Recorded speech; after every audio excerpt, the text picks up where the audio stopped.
Mueller investigates Russia interference in 2016. That's the big focus of his whole probe. We spend all this time focusing on Russia. Why didn't he focus on the Russian connections with Clinton, with these people, especially Clinton and Uranium One, all of that going on, which is, obviously relates a lot to Russian foreign power. Well, it shows you the sham nature of his investigation that he didn't talk about that.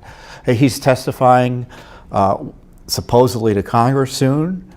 I don't know if that's going to happen. I'm a little skeptical that it may happen, but if it does, those are the sorts of questions he needs to be asked.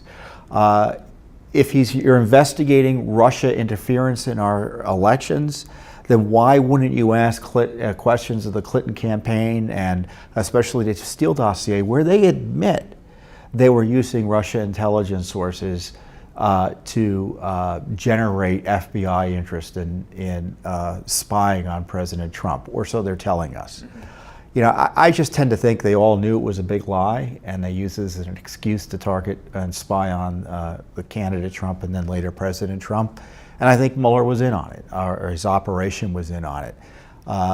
Look,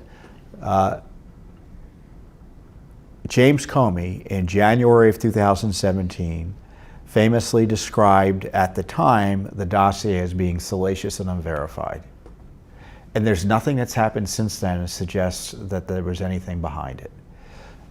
Just even before Mueller was appointed, you had Lisa Page and Peter Strzok, the anti-Trump FBI people, talking about there's no there. They all knew there was nothing to the dossier.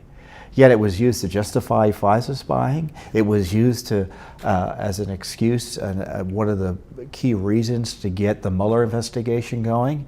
And it was a big fraud.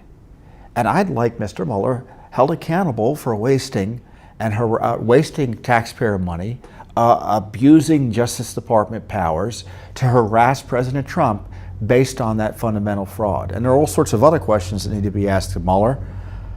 He interviewed supposedly for the FBI position that came open after Comey was fired.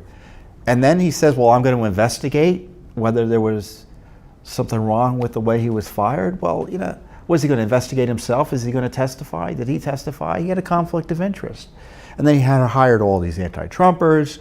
You had Peter Strzok working for him. He didn't do anything about that. You had 19,000 text messages mysteriously disappear. All sorts of inappropriate abuses of power, in my view, by the Mueller Special Counsel operation. Remember those raids on Paul Manafort and Roger Stone? All of that needs to be, I think, the subject of a full testimony. We'll see if the Democrats will allow that to take place, though. And they tipped off the media, too, before at least the Stone raid. Media contacts. And when did Mr. Mueller conclude there was no collusion? Did he keep it from the American people to just keep this cloud hanging over President Trump's head? Many have asked, well, if he knew before the election, the congressional elections, why didn't he put that out there? Did they decide not to put it out there because it would help Democrats at the polls? Well, given the partisan nature of a lot of people on his team, I think that's a fair question to ask. Do you think those questions are going to be asked by at least Republicans if he testifies before Congress? I would suspect so. And I don't know if he will testify or not, so I think that's an open question. He was supposed to testify. And again, it's Democrats breaking the rules. They started trying to prevent members from questioning him. They didn't want every member to be able to ask questions, which would be rather unusual, to put it mildly. And then they wanted to severely limit the time he would testify.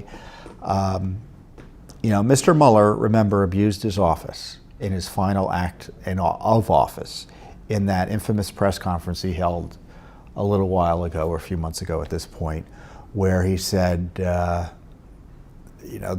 about the obstruction smear. Well, I can't exonerate the president of that, and which upended the whole notion behind the rule of law we have, where you are innocent until proven guilty. You're not guilty until proven innocent, which has been Mueller's approach in smearing President Trump and trying to get him impeached.